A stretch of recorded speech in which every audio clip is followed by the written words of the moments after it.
Bismillahirrahmanirrahim. Qala al-musannifu wa huwa Abu Abdillah Muhammad bin Dawud As-Sahanji al-Ma'rufu bibni Ajurruma.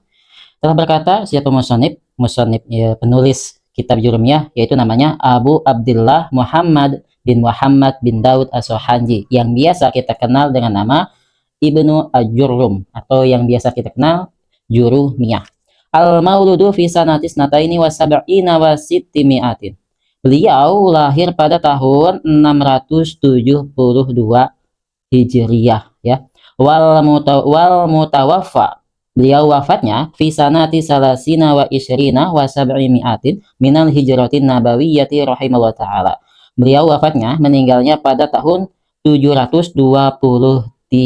Jadi umur beliau itu 51 tahun. Jadi singkatnya dari sini penulis kitab Jurumiyah itu namanya adalah Abu Abdillah Muhammad bin Dawud As-Sahanji yang biasa kita kenal dengan Ibnu Ajurrum. Beliau lahir pada tahun 672 dan wafatnya pada tahun 723. Jadi umur beliau itu 51 tahun. Lanjut kita masuk ke bab kalamnya. Allah telah berkata siapa musonib ya. Al-kalamu huwal lafdul murakkabul mufidu bil wadi. Kalam itu adalah lafaz yang tersusun yang memberikan manfaat bilwati dengan sengaja. Di tempat kami ketika belajar bilwati itu ada dua. Pertama dengan bahasa Arab, yang kedua dengan sengaja gitu. Lanjut, wa aqulu lil lafzil kalami maknayani, dan saya katakan lafaz kalam itu ada dua makna. Ahaduhuma lughawiyun wasani nahwiyun ya. Jadi kalam itu ada dua makna. Pertama secara lugawi dan yang kedua secara nahwu. Kita tulis dulu. Jadi kalam itu terbagi dua. Pertama secara lugawi, jadi secara bahasa. Yang kedua secara nahwu, secara ilmu nahwu. Lanjut. Amal kalam lugawi, adapun yang dimaksud dengan kalam secara bahasa ya.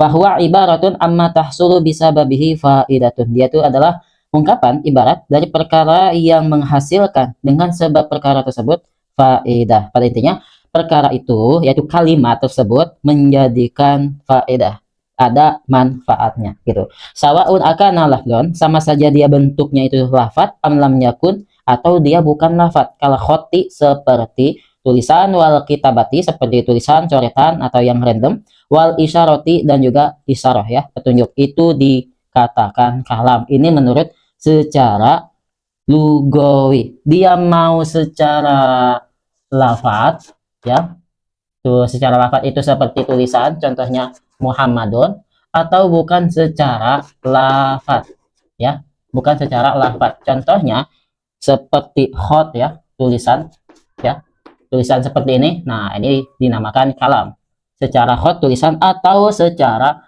kitabah ya. Kitabah itu sama tulisan atau coretan ya, random. Terus dan juga secara isyarah ya, petunjuk. Nah itu dinamakan kalam. Isyarah ini contohnya seperti kita parkir mobil ya, ada di lalu lintas itu ada P yang dilarang parkir. Nah itu disebut dengan kalam, tetapi ini menurut lugawi. Kita lanjut yang kedua menurut ilmu nahwu. Wa amal kalamun nahwiyu fala budda min ayyajtami fihi arba'atu umurin. Jadi kalam menurut ilmu nahwu itu mesti harus berkumpul 4 perkara. Yang pertama al awalu ayyakuna lafdun. Jadi yang pertama itu harus ada yang namanya lafaz. Wasani ayakuna murakaban. Yang kedua itu harus murakab ya, tersusun. Wasalisu ayakuna mufidan. Yang ketiga yaitu harus mufid ya, memberikan manfaat.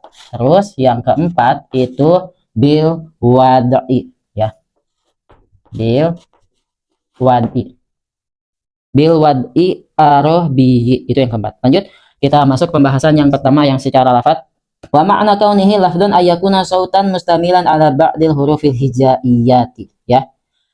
Malafat hendaknya itu suara yang mencakup atas sebagian huruf hijaiyah allati tabtadi'u bil alifi, yang diawali dengan alif, wa tantahi bil ya'i, yang diakhiri dengan huruf ya, huruf hijaiyah. Wa misaluhu ahmadu wa yaktubu wa sa'idun ya, kita tulis contohnya di sini ada lafaz ahmadu, terus ada yaktubu dan juga musafidun. Nah, lanjut, fa inna kulla wahidatin min hadhil kalimati salasi, maka sesungguhnya setiap masing-masing dari semua kalimat ketiga ini ya, Ahmad, yaktubu dan Said, inda nutqi, ketika kita ucapkan Ahmad, yaktubu dan Said, biha dengan kalimat salas ya, takunu sautan mustamilan ala arba'ati ahrufi hijaiyatin. Maka contoh-contoh tadi, yang ketiga contoh ini itu mengandung suara yang mengandung huruf hijaiyah, 4 huruf hijaiyah. Nah,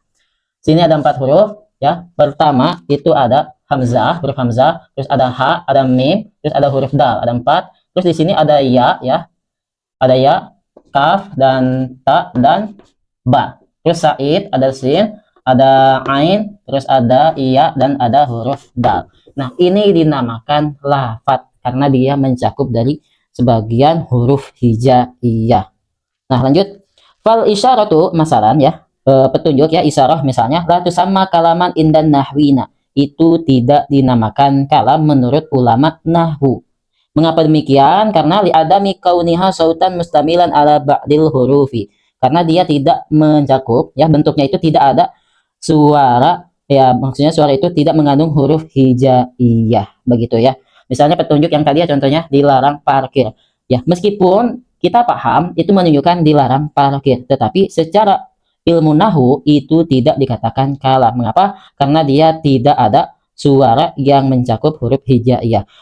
Poin penting dalam lafaz di sini yang teman-teman ketahui bahwa di lafaz ini itu ada yang namanya saut, suara, terus ada huruf hijaiyahnya, begitu ya. Suara dan ada huruf hijaiyahnya. Isyarah itu kan tidak mengandung suara, tidak diucapkan ya, dan juga tidak ada huruf hijaiyahnya. Meskipun tulisannya ya, misalnya seperti Ahmad ini, terus ada huruf-huruf hijaiyahnya, tetapi tidak diucapkan oleh seseorang, maka itu tidak dikatakan kalam menurut ulama nahwu. Tetapi kalau secara lugawi itu dikatakan kalam.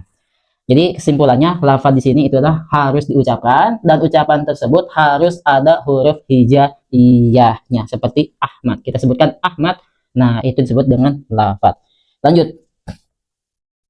Wa in kana sama indal lugawina kalaman, meskipun dinamakan kalam menurut ahli lughah ya, ahli bahasa. Kenapa? Dihusulil faidati biha, karena menghasilkan faidah, menghasilkan kepemahaman ya. Tadi seperti tadi contohnya dilarang parkir.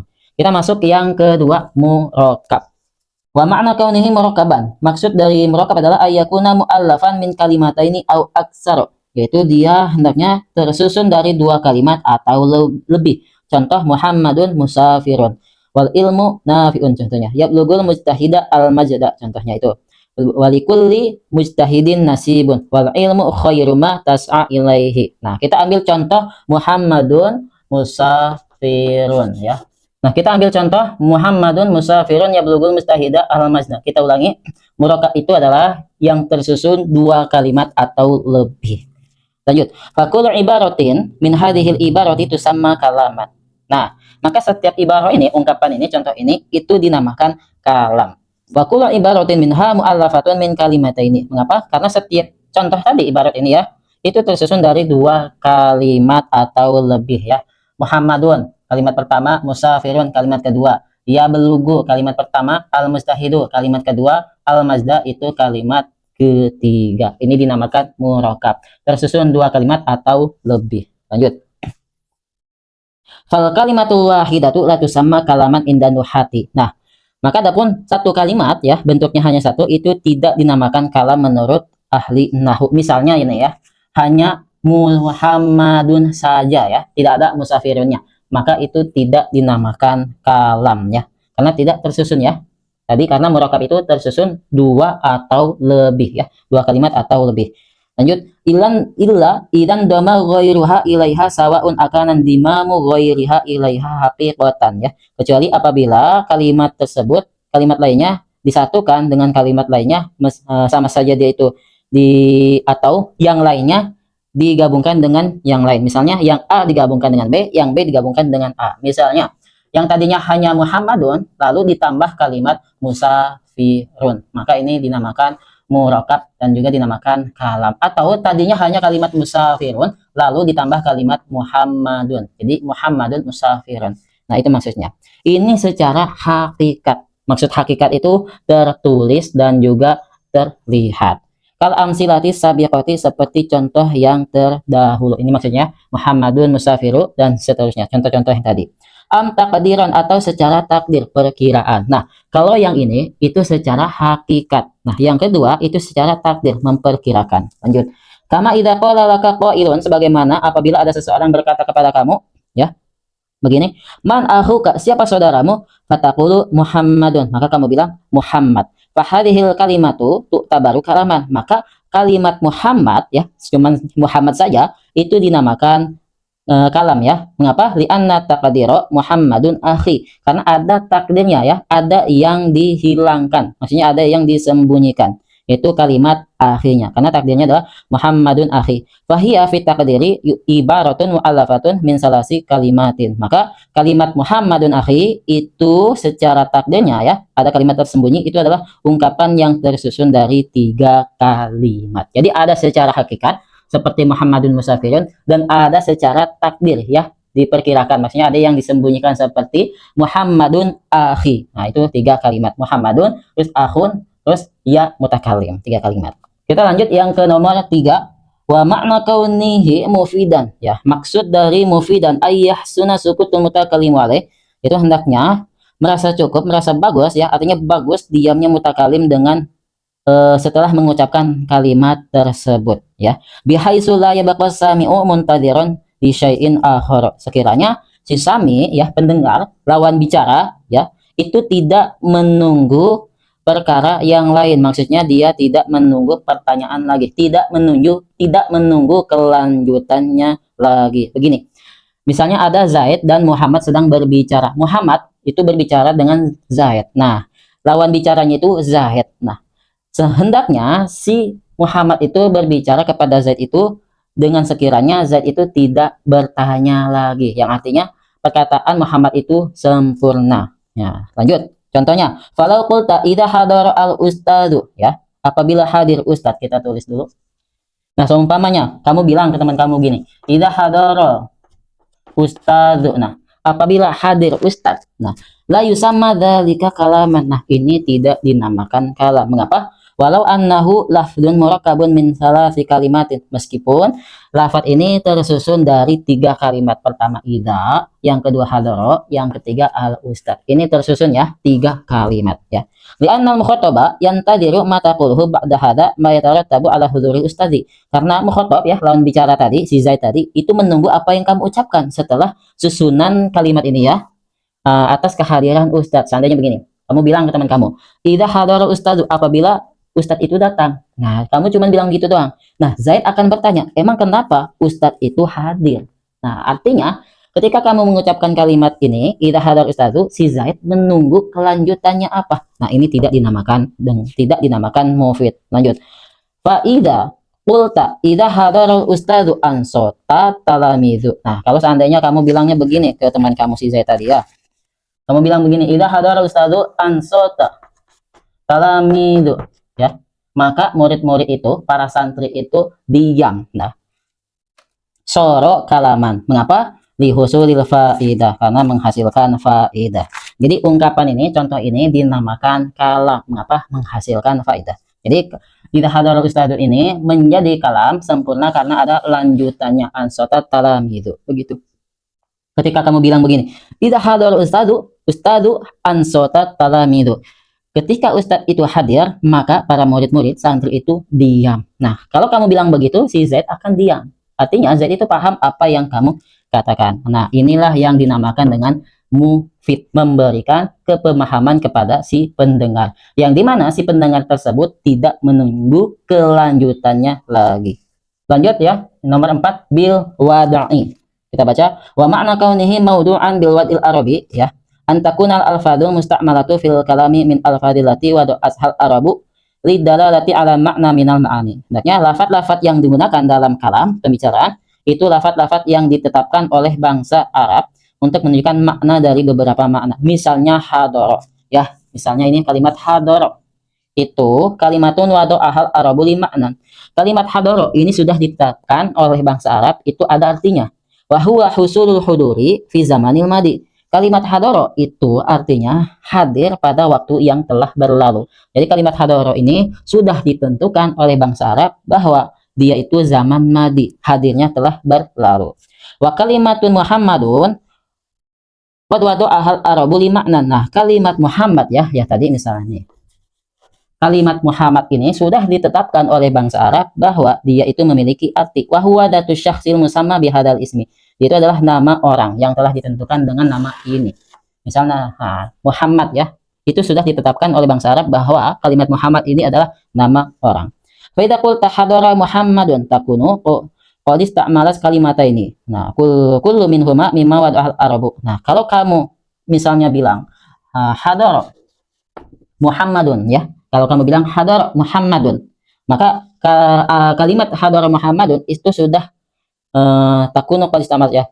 Itu sudah menggunakan dua kalimat. Masing-masing keduanya itu ya telah ditetapkan oleh bangsa Arab. Jadi artinya hadaro dan Muhammadun itu ada artinya yang dimana kedua kalimat ini sudah ditentukan oleh bangsa Arab.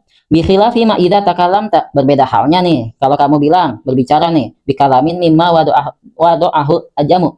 Beda halnya kalau kamu ngomong tapi dengan bahasa ajam, yaitu selain bahasa Arab, kala Farsi, wa Turki, wal barbar, wal faronji. Fa innahu la yusamma fil urfil ulama'il arabiyati kalaman. Maka sesungguhnya bahasa-bahasa selain Arab itu tidak dinamakan kalam menurut para ulama bahasa Arab. Wa in sammahu ahlul lugatil ukhra kalaman, meskipun itu dikatakan kalam menurut ahli bahasa yang lain. Pada kesimpulannya, bilwadi ini itu harus menggunakan bahasa Arab ya, harus menggunakan bahasa Arab. Itu kesimpulannya.